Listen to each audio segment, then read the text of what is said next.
my name is Ruth Marie Hamilton. I am going to be reading you my book today called Henry and the Hot Air Balloon. Let us begin. One evening, Henry Bogwasher sat high in an apple tree. "What are you doing up there, Henry?" called Susie Buttercup. "I'm looking at the hot air balloons," replied Henry. "Have you noticed them every spring?" "Oh yes," said Susie. "They're practicing for their annual charity race. My grandpa used to race in it every year." "I wish I had a balloon," sighed Henry. "Why don't you make one?" asked Susie. "I can't make a balloon," snorted Henry.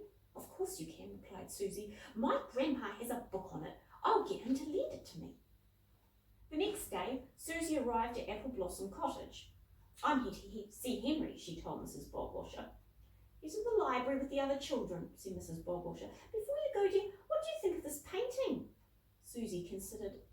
What's it supposed to be?" she asked. "Oh dear," said Mrs. Bogwasher. "I was afraid of that." "I do believe we could build one of these," said Henry, "but it's going to take a lot of silk, and we haven't any pocket money since we broke that window." "Oh dear," sighed Penny. "It would have been such fun too." "Let's go to Miss Mildew's and buy some sweets to cheer ourselves up," said Susie. Miss Mildew was usually delighted to see them, but the moment they got to the door, they knew something was wrong. "No, no," wailed Miss Mildew into the telephone. "I ordered white silk, not this awful stuff." She hung up and groaned. They made a mistake about some silk I ordered for Jane and Nina's wedding gown, and they won't exchange it for me. No one will buy this colour, and on top of that, I can't get anyone to help me with stock taking." "We'll help with the stock taking," gasped Henry, "in exchange for the silk." Miss Mildew narrowed her eyes at him. "Stock taking is boring work, young mouse," she said. "We don't mind," cried the children. "We want that silk." Miss Mildew was right. It was hard work. They had to count everything in the shop, but at last it was done. "Good job, mouselets," said Miss Mildew. "Time for a cup of tea." On the way home, they met Mr. Quince Blossom pulling a bird's nest along behind him. "Where are you going, Mr. Quince Blossom?" asked the children. "To the dump," groaned Mr. Quince Blossom. "Jane won't marry me unless I tidy up my tree. She said I could start with the old wood basket."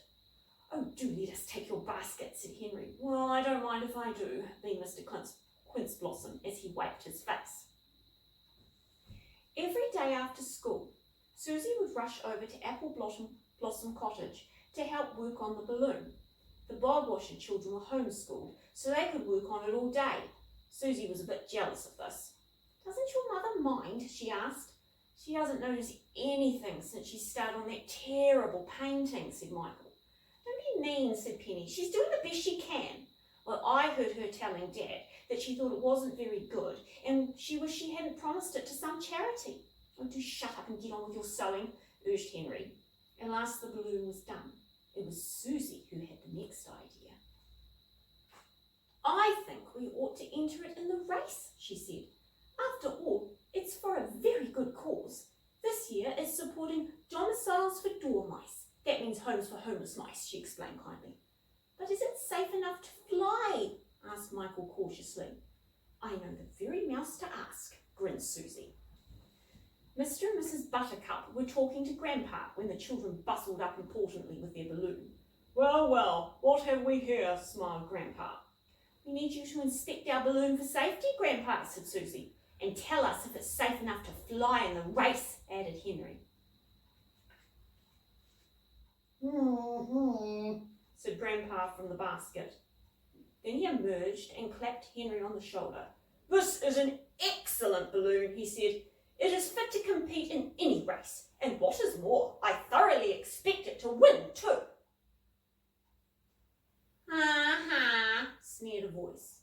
"Now old thing couldn't win anything." They turned around, and there stood Oswald Orrid, the neighbourhood bully. "Anyway," continued Oswald smugly, "I shall win because my father is buying me a wonderful, huge, tremendous hot air balloon that will make your balloon look like rubbish." "It's not fair," shouted Henry. "He always gets everything. I bet he does win." "Some things are more important than winning," said Mrs. Buttercup. "Like what?" yelled Henry. "Like kindness," said Mrs. Buttercup. "I don't think Oswald Oswald has a lot of that in him. Late that night, there was a knock on the door of Apple Blossom Cottage. Henry opened it, and there stood Miss Mildew. "I have come to just wish you luck and give you these rosettes I found," she said, "and to tell you that despite what Oswald thinks, big balloons do not make winners." "Thank you, Miss Mildew, but couldn't you have given these to us tomorrow at the race?" asked Henry. "I shan't be there, unfortunately," said Miss Mildew. "I have to go to Duck Puddle Meadow to collect some white silk." "We fly that way," said Henry. "You may see us overhead." "I will certainly be looking," Miss Mildew smiled. The day of the race arrived. Mrs. Bogwasher and Mrs. Buttercup even had new outfits for it. "Maybe Oswald was lying about his balloon," muttered Henry, but Oswald had told the truth. His father had brought him a super-duper pirate balloon. Mayor Sepp opened the festivities. "We want to thank all our competitors for supporting this good cause," he said, "and this year we have a very, very special prize, so good luck and may the best balloon win." As the balloons gusted into the air, all the spectators in the crowd cheered. Soon it became apparent that Oswald and Henry had the lead. "Eat my dust, losers," yelled Oswald as he shot past. Just then a huge gust of wind sent their balloons flying into the branches of an apple tree. "We're stuck," cried Penny. "I have a knife and repair kit on board," said Oswald. "I shall simply wait for the wind to die down and then cut myself free." "We have the same equipment," snapped Michael. "Listen," said Susie, "did you hear that?" From far below they heard a tiny voice. "Help," it said. "It's Miss Mildew," gasped Henry. "Are you all right?" he called down. "No," called back Miss Mildew. "I've broken my ankle." The wind had died down. "She needs help," said Michael. "I'm not going to help," sneered Oswald. "I'm going to win." Henry shrugged. "Some things are more important than winning," he said. They carefully lowered the balloon to the ground. "These ribbons will make wonderful bandages," said Susie as she tore them off the basket. Henry's balloon arrived last of all.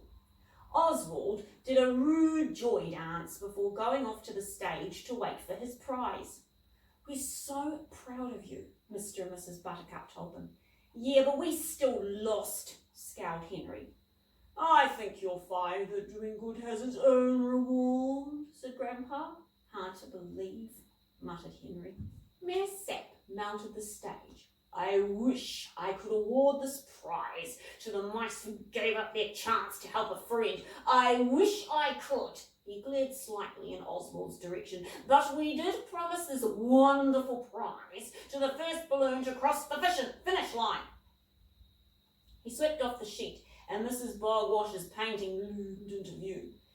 "Is that my prize?" shrieked Oswald. "Yes," said Mayor Sepp coldly. "But what's it even supposed to be?" yelled Oswald. "Little boy," said Mayor Sepp majestically, "this is art. It isn't supposed to be anything." A slow smile spread across Henry's face. "Gosh," he said, "you're right. Doing good really does have its own reward." Grandpa winked. "Exactly," he said. "Now, why don't we all go to the ice cream tent to celebrate that fact?" The end. Bye-bye.